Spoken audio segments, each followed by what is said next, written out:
Приветствуем вас, друзья, на нашем канале Фактограф. Сегодня мы поговорим о городских животных и узнаем, как они научились выживать и адаптироваться к жизни среди людей. Город — это не только шумные улицы и высокие здания, но и уникальная экосистема, где дикая природа находит свои ниши. Вы когда-нибудь задумывались, как воробьи, голуби или даже еноты умудряются не только выживать, но и процветать в условиях мегаполиса? В нашем видео мы расскажем, как именно животные адаптируются к городской среде. Мы исследуем, как они используют человеческие ресурсы, находят еду в самых неожиданных местах и создают свои собственные города среди бетонных джунглей. Вы увидите, как некоторые виды изменяют свое поведение и привычки, чтобы справляться с шумом, загрязнением и другими вызовами городской жизни. Приготовьтесь к увлекательному путешествию по улицам крупных городов, чтобы своими глазами увидеть его самых незаметных обитателей. Но перед этим не забудьте подписаться на наш канал и включить уведомления, чтобы не пропустить новые интересные выпуски. А теперь поехали! Задумывались ли вы когда-то, что в городе почти на каждом шагу можно встретить диких животных? Здесь приспособились жить многие птицы и млекопитающие. Шумный город — их привычная среда обитания. Города предоставляют определенные преимущества для диких животных. Доступ к пище, укрытие и отсутствие естественных хищников. Это создает уникальную экосистему, где дикая природа и городская жизнь пересекаются. Многие люди даже не замечают, насколько близко они находятся к дикой природе. Но присмотритесь. Дикие животные здесь буквально повсюду. Шуршат в траве, порхают над цветами, роют подземные ходы, строят гнезда на балконах и хозяйничают на чердаках. Да, это действительно удивительный аспект городской жизни, который мало кто замечает. Но сейчас давайте вместе посмотрим, какие дикие животные живут бок о бок с людьми в городах и как они приспособились к такой жизни. Воробьи. Кто не знает воробья? Это наш сосед и спутник с давних времен. Воробьи уже 10 тысяч лет живут рядом с человеком. Они превосходно приспособились к жизни в городской среде. Наиболее распространенный вид из семейства воробьиных – домовой воробей. Это одна из самых известных птиц, обитающая по соседству с жилищем человека. Отсюда и пошло ее видовое название – домовой. Почти каждый может узнать воробья как по внешнему виду, так и по характерному чириканью. Но мы почти не обращаем на них внимания. Наверное, именно потому, что привыкли к их присутствию. Домовых воробьев часто называют городскими воробьями, так как они чаще всего обитают в населенных пунктах и ведут оседлый образ жизни. Эти птицы везде и всюду следуют за человеком.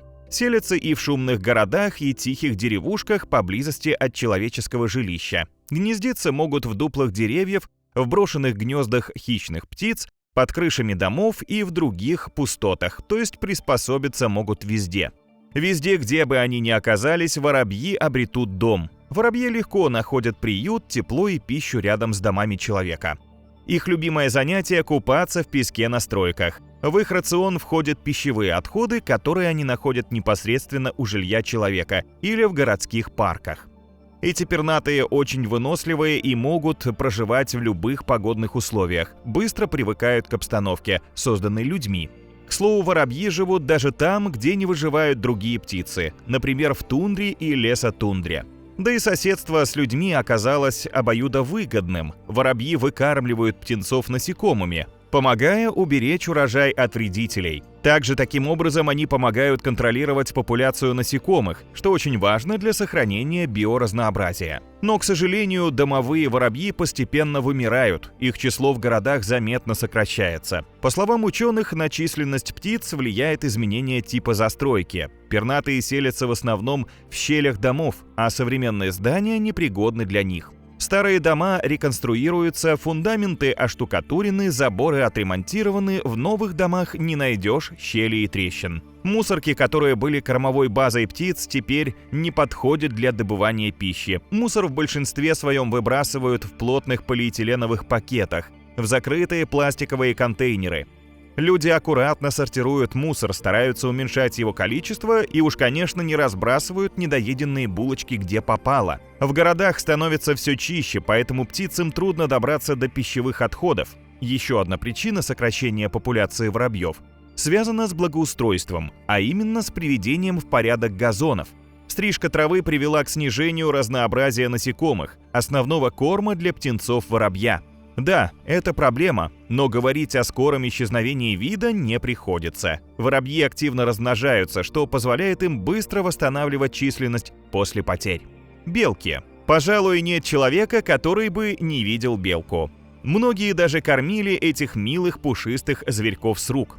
Белка – самый распространенный обитатель планеты Земля. Этот зверек водится практически на всех континентах, кроме Австралии. Давайте познакомимся с ними поближе. Перед вами белка обыкновенная, с выразительными черными глазками, кисточками на ушах и пушистым хвостом. Ну просто милое пушистое чудо. Каждому хочется взять ее в руки, погладить, но делать этого не стоит. Этот зверь не настолько безобидный, как может показаться на первый взгляд. Например, если загнать белку в угол или попытаться схватить, она может очень сильно расцарапать руку и даже повредить вены. Будьте предельно внимательны при общении с дикими белками. Лучше любоваться ими издали. Белок можно встретить в лесах и парках. Большую часть своей жизни они проводят на деревьях и спускаются на землю только в поисках еды. Белки могут появиться в вашем саду, особенно если он граничит с лесом или лесополосой.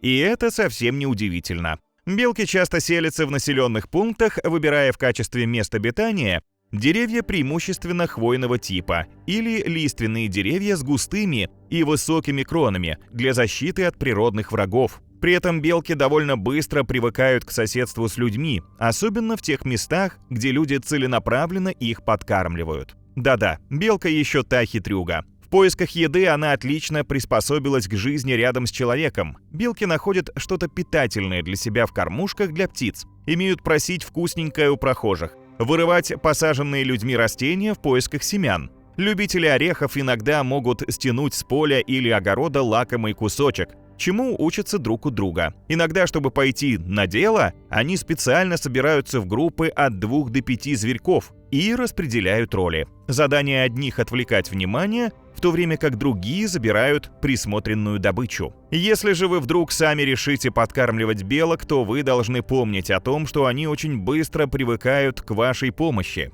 и могут стать совершенно не самостоятельными в этом вопросе.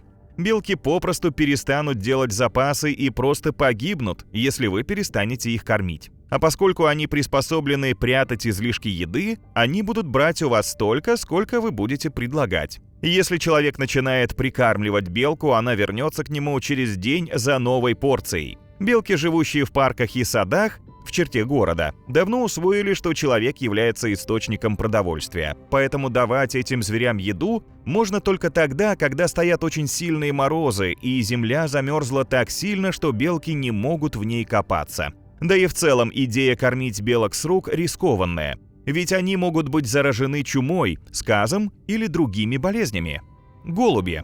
Человек приручил голубей тысячи лет назад. Сначала птицы служили в качестве пищи. Позже была обнаружена их уникальная способность возвращаться домой, и голубей стали использовать для передачи сообщений. И вы наверняка не раз слышали, как еще до нашей эры люди пользовались голубиной почтой. Особенно это было актуально для передачи информации в ходе военных действий.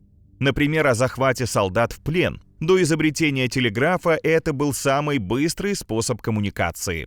Когда практические потребности отпали, голуби отчасти одичали. Однако они не отдалились от людей, они приспособились жить около человеческого жилья, и сейчас голубей можно смело назвать полноправными обитателями городов. Поскольку голуби исторически были жителями скал, они быстро приспособились к жизни на крышах зданий. Высотные сооружения, мосты и памятники архитектуры превратились в комфортные площадки для гнездования, имитируя естественные скальные укрытия. Еще одна черта, которая делает голубей более адаптированными к городам, это их вкусовые предпочтения. Рядом с людьми голуби нашли надежный источник пропитания – пищевые отходы. Урбанизированные территории предоставляют им для этого беспрецедентные возможности, в то время как многие виды птиц полагаются на запасы ягод, семян и насекомых, голуби могут есть практически все, что люди выбрасывают в мусорное ведро. Также голубям нет нужды искать еду для своих птенцов, ведь они кормят их голубиным молоком, которое производится в горловом мешочке птицы. К тому же высокая плотность населения и отсутствие естественных хищников делают городские условия особенно благоприятными для размножения этих птиц. Да, в местах обитания человека за ними охотятся кошки и собаки, но все равно в городах безопаснее, чем в дикой природе. К тому же орнитологи подчеркивают важную роль этих птиц в экосистеме городов. Они уничтожают вредных насекомых, утилизируют пищевые отходы. Так как голуби очень давно живут бок о бок с людьми, то они великолепно знают наши повадки, наш образ жизни. Эти птицы не боятся невозмутимо расхаживать вблизи быстро шагающего человека или стремительно проезжающего по улице автомобиля. Голубей очень много в городах, а люди с ними плотно контактируют, кормят. Но будем честны, огромное количество голубиных стай часто вызывает проблемы с гигиеной, неприятные запахи. Их едкий помет придает неприглядность домам и скульптурам и даже может их разрушать. Еще есть опасения, что голуби могут передавать людям ряд болезней – орнитоз, сальмонеллез, кишечные инфекции, птичий грипп. Однако последние исследования утверждают, что подавляющее число людей не подвержено риску заражения от голубей. Да и не факт, что любой голубь, который вам встречается, несет весь этот букет болячек. Взаимодействие человека с голубем ничуть не опаснее, чем с любым другим бездомным обитателем городских джунглей. Просто нужно соблюдать гигиену в общении с ними. Если вы хотите покормить птицу с рук, собрать перья для творчества или забрать больного голубя домой, лучше этого не делать. Ежи. Ежи – герои многих сказок и мультфильмов. Во всех раскрасках о животных встречается образ веселого, затейливого ежа с яблоком на иголках. Они знакомы всем нам с детства. Летом, когда солнце клонится к закату, этих интереснейших зверьков можно повстречать не только на лесной опушке, но и на тихих деревенских улочках, в городских парках, а также в садах. Ежи часто обитают у жилища человека. Как оказалось, ежи хорошо приспособились к городской жизни. Они ищут еду на помойках или подъедают корм для домашних животных на садовых участках. Наличие постоянного источника пропитания – весомое преимущество для жизни в городе. В целом, ежей можно считать всеядными. В дикой природе они в основном питаются беспозвоночными насекомыми, такими как дождевые черви, гусеницы, улитки, слизни. Кроме того, ежи разбавляют свой рацион грибами, ягодами, желудями и различными кореньями. А в городе проще, пришел на мусорку и уже имеешь полноценный обед. Не нужно ничего искать, никого ловить. Кроме того, ежи подстроили свой режим к человеческому ритму жизни. Днем они укрываются, а к ночи выбираются в общественные парки в поисках не только лакомства, но и партнера для спаривания. Исследователи также отмечают, что территория ночных вылазок городских ежей почти в 10 раз меньше, чем у их сельских родственников, и городские животные стараются держаться ближе друг к другу. А вот спячка по продолжительности и глубине анабиоза у городских животных мало отличается от ежей, проживающих в неволе или в сельской местности. Более того, городские животные оказались менее требовательны при выборе места для спячки, спокойно устраиваясь на обочине крупных трасс. Ученые полагают, что шум мало беспокоит ежей, из-за того, что они больше полагаются на нюх, нежели на слух. Животные в городе, безусловно, здорово, но не стоит забывать, что ежи переносят бешенство и распространяют клещей, которые в свою очередь переносят энцефалит. Ежи собирают на себя клещей, в том числе энцефалитных, больше, чем любые другие зверьки, поскольку их колючий покров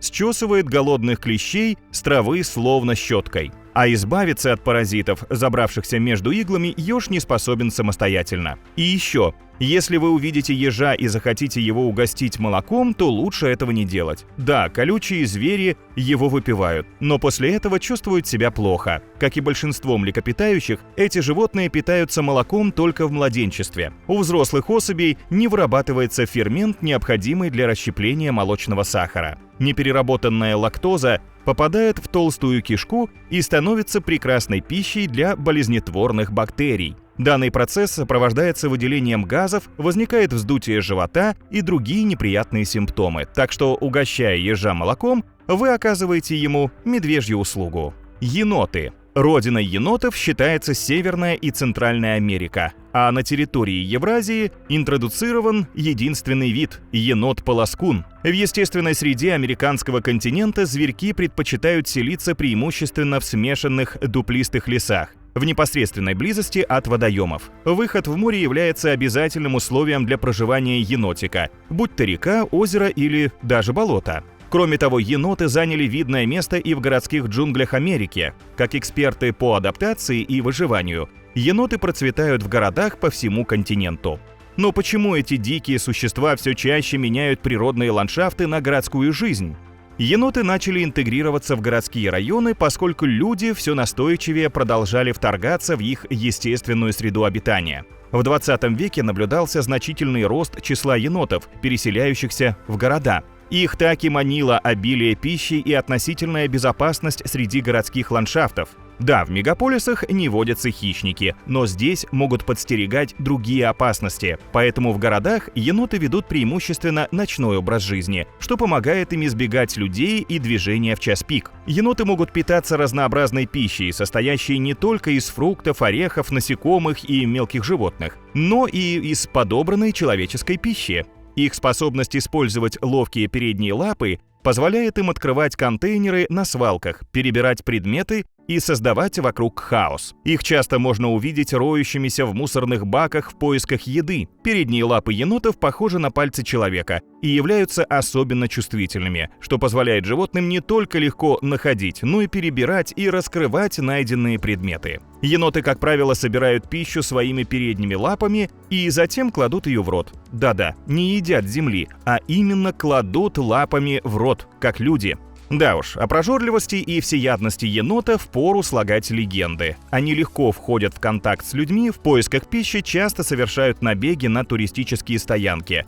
Дежурят на туристических маршрутах, выпрашивая еду. Такая находчивость обеспечивает им выживание в городах, где другим животным приходится нелегко. Поэтому енот стал одним из немногих видов, численность которого только возрастает по мере освоения человеком природных комплексов. Особенно много енотов на улицах канадского города Торонто, где через свое количество эти звери стали практически символом. Обычные места обитания енотов в Торонто включают парки, переулки, задние дворы и любое место, где они могут найти еду и укрытие. Очевидно, что еноты невероятно умные. Исследования продемонстрировали их способность решать проблемы и сохранять память. Они могут учиться посредством подражания, что необходимо для адаптации и процветания в незнакомой среде. И именно высокий интеллект помогает им ориентироваться в сложных городских условиях и использовать для выживания все доступные ресурсы. Однако интеграция енотов в городские условия не прошла гладко. Помимо разбросанного мусора, многие люди жалуются на то, что еноты портят их сады. Эти животные любят фрукты и овощи, и в поисках пищи могут разрушать человеческие угодья. Газоны, вырванные енотами, также являются большой проблемой. Зачем они это делают? Чтобы добраться до вкусных личинок и дождевых червей. Но бывают проблемы и посерьезней. В том же Торонто был случай, когда тысячи жителей оставались без света. Виной аварии оказался енот, который повредил оборудование на станции главной энергетической компании в центре города. Что же делать со всем этим? Можно отпугнуть назойливых зверей. Еноты боятся шумов и резких звуков, поэтому их отгонит лай собаки на привязи.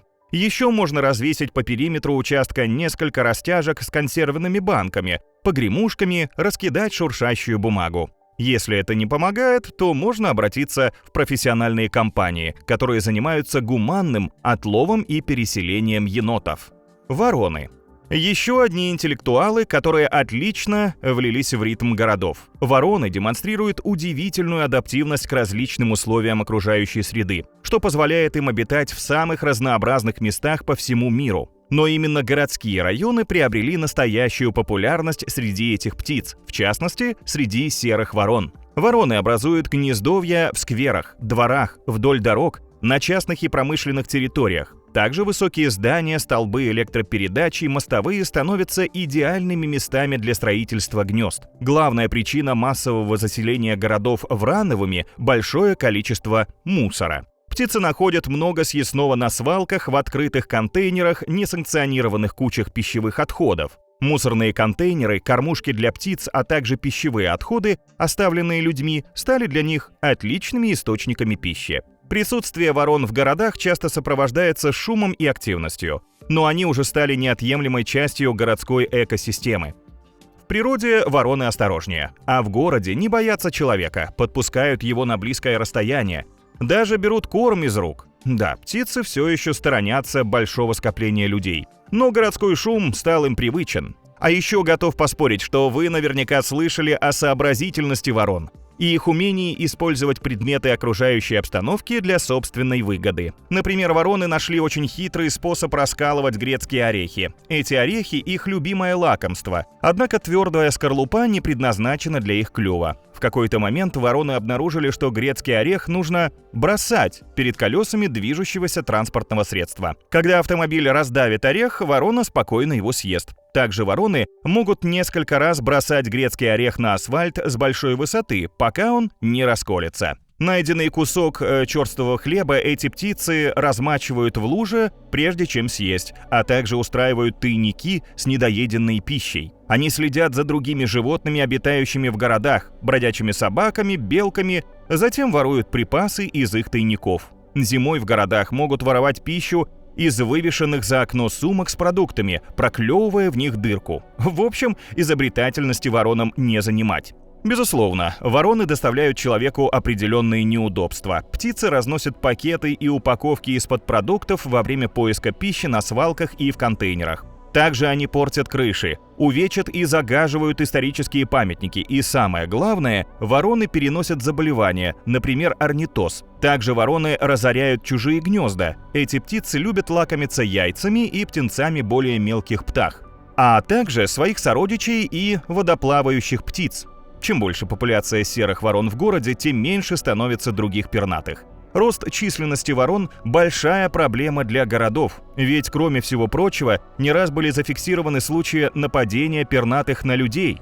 Птицы, которые охраняют гнездо, более склонны реагировать агрессивно на вторгшегося человека или животное. Если вы хоть раз обидели ворону, то тоже берегитесь. Вороны славятся своей способностью запоминать лица и хранить обиды. Птицы могут агрессивно реагировать на вас даже спустя годы после первого инцидента.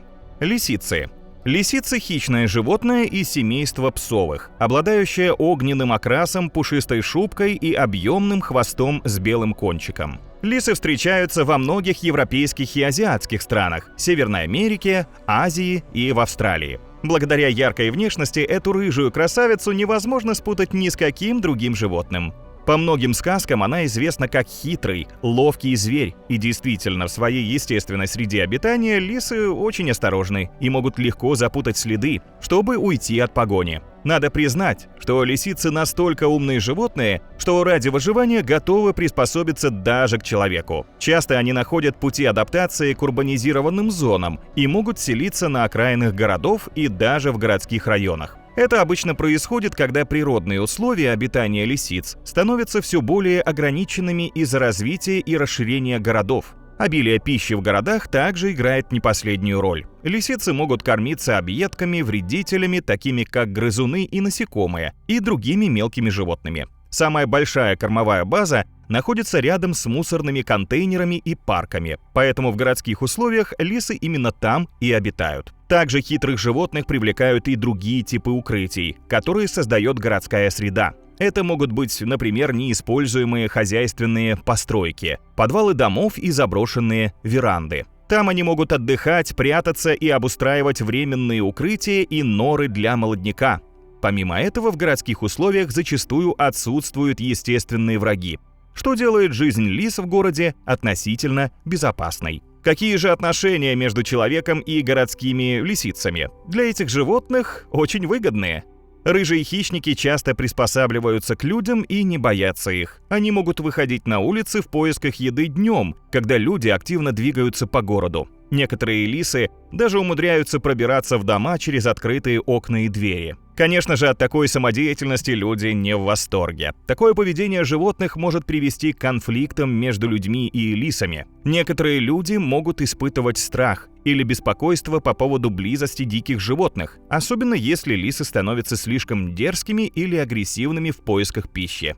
Как-никак, это хищник. Другие же могут намеренно подкармливать лис, но так делать не надо. Найдя источник пищи, животное обязательно вернется к этому месту, что может привести к утрате охотничьих умений. Если рыжие хищники отвыкнут самостоятельно искать и добывать корм, то не смогут впоследствии выжить в дикой природе. Кроме того, лисицы могут создать еще больше проблем для горожан, например, когда они начинают размножаться и селиться вблизи жилых домов.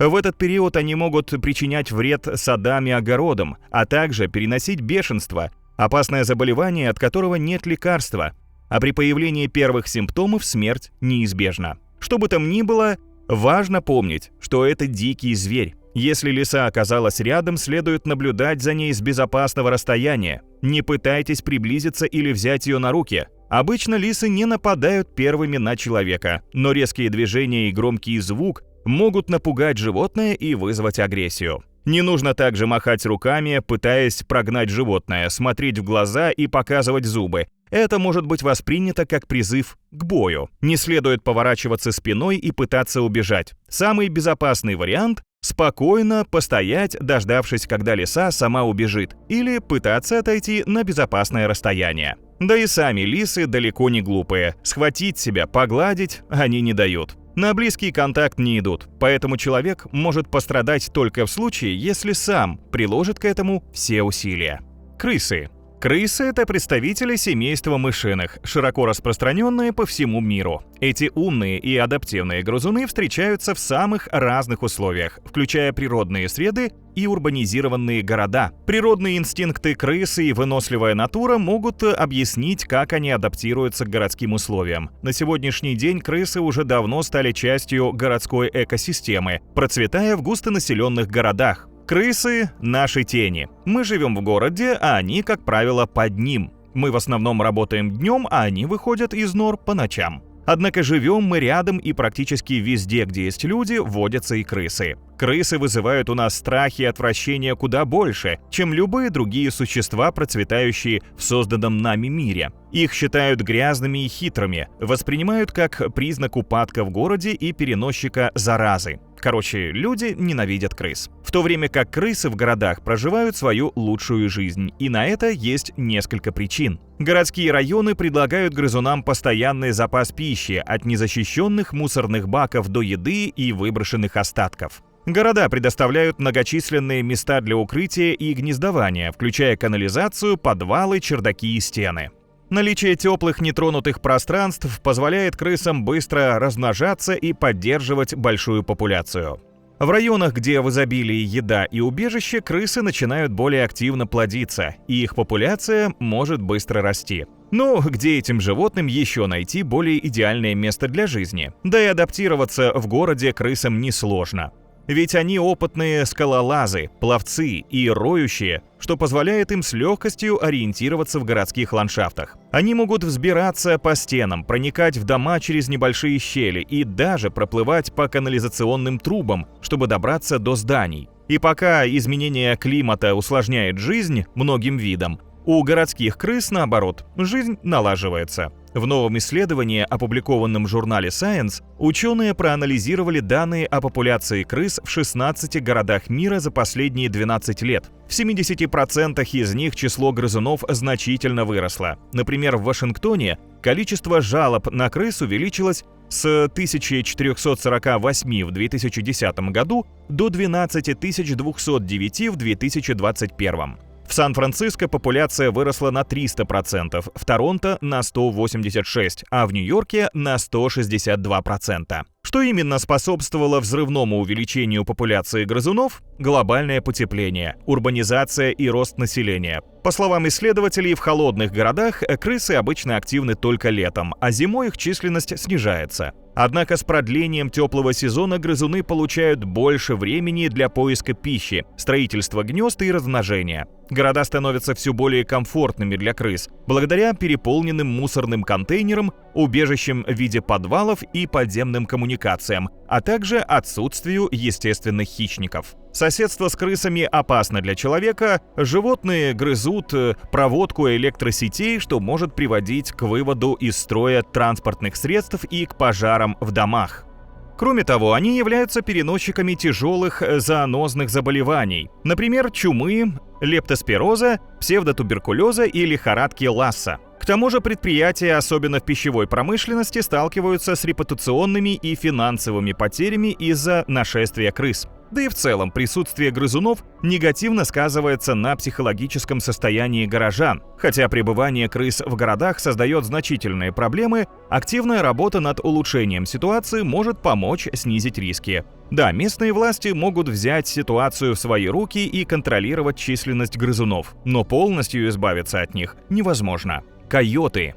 Койот или луговой волк – хищное млекопитающее семейство псовых. Койоты широко распространены в Северной Америке, в частности в США. Эти хищники напоминают мелкого волка с большими ушами и ведут оппортунистический образ жизни, то есть самый выгодный для них. Они славятся своей хитростью, сообразительностью и способностью адаптироваться к самым различным условиям обитания. С увеличением численности человеческого населения койоты стали все чаще появляться в городах. Наравне с лисицами и белками они стали обычной частью американской городской фауны, заселив такие крупные города, как Чикаго, Лос-Анджелес и Нью-Йорк. Ранее ученые полагали, что в городе койоты в основном рассчитывают найти что-нибудь съестное в мусорных баках и на свалках, тогда как мелкими животными питаются от случая к случаю. Но оказалось, в городе койоты вовсе не так ленивы, как мы думали, время от времени поедая за людьми просроченные бургеры или банановую кожуру. Они в основном рассчитывают на собственные силы. Койоты стали главными хищниками городской экосистемы, включив в свой рацион разнообразных грызунов, енотов, птиц, кроликов, насекомых и даже оленей.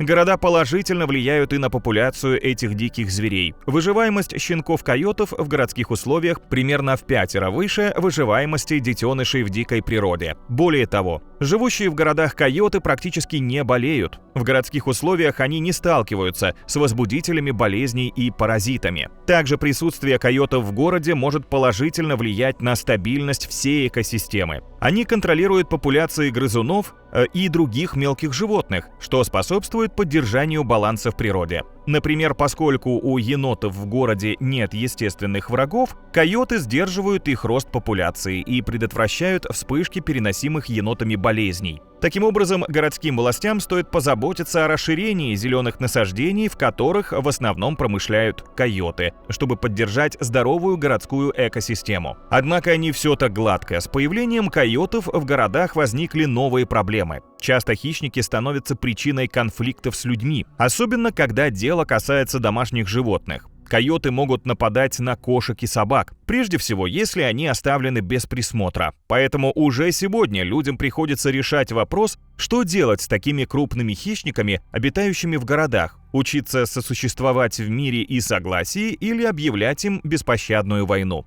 А пока вопрос остается открытым, нужно соблюдать несколько простых правил, которые помогут свести вероятность столкновения с койотами к минимуму. Например, хранить мусор в надежно закрытом месте или в помещении, убирать все источники пищи вокруг домов, агрессивно отпугивать койотов при любой встрече с ними. Летучие мыши. Летучие мыши – персонажи фильмов ужасов, герои мистических мультиков, олицетворение тьмы. Этому есть объяснение. Они всю жизнь проводят в темноте, днем спят, а ночью бодрствуют. По этой причине их сложно увидеть, ведь у человека совершенно иной распорядок дня. В полете летучая мышь действительно похожа на исчадие ада, но не так страшен черт, как его малюют. Летучие мыши встречаются на всех континентах Земли, кроме Антарктиды. Однако больше всего о них говорили, пожалуй, лишь в пик коронавируса. Согласно официальной версии, именно летучие мыши стали переносчиками болезни. Рукокрылых и до этого недолюбливали, а на фоне ковида отношение к ним стало еще хуже. Между тем, летучие мыши не такая уж и экзотика. Часто они селятся на дачных чердаках, но и у жителей многоэтажек есть вероятность столкнуться с ними буквально нос к носу. Да, в естественной среде одни летучие мыши селятся в пещеры, другие в дупла и старые деревья. Но все чаще деревья вырубаются и уничтожаются лесными пожарами. Пещеры активно и бесконтрольно посещаются людьми. Из-за разрушения среды обитания и постоянного беспокойства летучие мыши все чаще перестают селиться в привычных местах. Им приходится осваивать новые территории и располагаться по соседству с человеком для того, чтобы выжить. Например, полости в панельных зданиях в вполне могут сойти за отверстие в пещере. Обычно летучие мыши в домах – это самки, которые образуют колонии, где они рождают детенышей. Одна самка рождает одного детеныша в год. В холодное время года летучие мыши впадают в спячку, поэтому зимой животных часто обнаруживают в подъездах, на балконах, в щелях между кровельными материалами. Им достаточно сантиметрового проема, чтобы пролезть и устроить себе зимовку. Хотя летучие мыши обладают малоприятной внешностью, однако опасности для человека при отсутствии прямого контакта не представляют. Более того, они являются насекомоядными, и их значимость как фактор сдерживания численности комаров и мошки в районах с большим количеством водоемов и заболоченных участков невозможно переоценить. Если же вы обнаружили в своем доме семейство летучих мышей и готовы терпеть неудобства ради возможности наблюдать за жизнью диких животных, соблюдайте простую технику безопасности. Не вмешивайтесь в жизнь летучих мышей. Не пытайтесь рассмотреть поближе, потрогать или взять зверьков в руки. Не фотографируйте их со вспышкой. И самое главное, не бойтесь. Рукокрылые никогда не нападают на людей. Все попытки укусить – это самозащита, когда им делают больно или неаккуратно берут в руки. Укус неприятный, похож на укол иголкой. К тому же рукокрылые, как и другие животные, могут страдать от инфекционных болезней, поэтому всегда держите дистанцию. Чайки. Крики чаек обычно ассоциируются с морем, но все чаще мы стали замечать этих птиц в городах. Почему так происходит? Почему пернатые променяли шум моря на шум машин и суеты? Да хоть бы потому, что в городе всегда есть что поесть. Несмотря на то, что пернатые адаптировались к водному образу жизни, их рацион даже в естественной среде обитания не ограничивается рыбками и лягушками. Насекомые, мыши, крысы, птицы – это все чайке надо. Так мы получаем жуткие кадры, когда чайка, не прилагая никаких усилий, ловит нерасторопного голубя или воробушка. Кажись, выражение «чувствуйте себя как дома» чайки восприняли слишком буквально. Даже если охота не задалась, в городе чайка все равно не останется без еды. Вокруг полно помоек. В городах много пищевых отходов, а чайки – птицы всеядные и крайне непривередливые в еде. Чайки смело залезают в мусорные пакеты с головой. Эта птица достанет самые лакомые кусочки из тех мест, куда другие пернатые даже не лезут. И да, если увидите чайку в городе, не зевайте, иначе смелая птица унесет еду прямо из ваших рук. Чайки внимательно следят за человеческим поведением. Например, команда британских орнитологов под руководством Мадлен Гумас из Эксетерского университета доказала, что чайки реже воруют чипсы у людей, которые смотрят на них. Также, с точки зрения чайки, городская среда мало отличается от привычного моря. Для нее наши города и поселки – это ряд островов на крышах, окруженных крутыми утесами. К примеру, экологи выяснили, что средиземноморские чайки приспособились к антропогенной среде и предпочитают ее природной. Такой вывод позволили сделать продолжительные наблюдения с помощью GPS-ошейников. Наблюдения объясняют рост популяции чаек в последние десятилетия. Кроме того, гнездование в городской среде имеет самое главное преимущество – безопасность. Ведь вокруг человеческих жилищ обычно обитает очень много хищников, за исключением кошек. Однако не всегда города подходят чайкам, ведь чайка – птица водная. Для правильной работы организма ей все еще нужны обитатели рек и озер в рационе, а также возможность искупаться, чтобы поддерживать здоровье перьев и внешний вид. Поэтому чайка будет занимать именно те населенные пункты, где есть близкий доступ к воде. Естественно, горожанам соседство с чайками не нравится. Помимо воровства еды, их ругают за назойливые громкие крики и нападения на прохожих. Да, нередки ситуации, когда птицы врезались в пешеходов или в другие объекты. И все из-за того, что, как и многие птицы, чайки хорошо видят вдаль и хуже воспринимают то, что находится вблизи. В некоторых случаях эти животные могут сознательно лететь прямо на людей и даже задевать их лапами, если хотят отпугнуть от своего жилища. Особенно тяжело приходится летом, когда пляжи заполняются туристами, а у чаек начинается период гнездования и кормления птенцов. Тогда-то птицы становятся наиболее агрессивными. В заключение нашего видео стоит отметить, что способность городских животных адаптироваться к жизни рядом с человеком – это удивительный пример природы в действии. Мы увидели, как различные виды от голубей и чаек до лисиц и койотов находят способы выживания и процветания в условиях мегаполиса. Городские экосистемы становятся настоящим домом для диких животных, которые учатся использовать ресурсы, доступные в городской среде. Наша жизнь тесно связана с жизнью этих удивительных существ. Понимание их поведения и потребностей может помочь нам создать более гармоничную среду для совместного существования. Давайте будем внимательнее относиться к нашим соседям и помнить, что каждое животное играет свою роль в экосистеме города. Объединяя усилия, мы можем сделать наши города более дружелюбными для всех обитателей. Друзья, а как вы думаете, то, что все больше диких животных приспосабливается к жизни в городах рядом с человеком, это плохо или хорошо? Делитесь своим мнением в комментариях. А на этом у нас все, друзья. Спасибо вам за просмотр.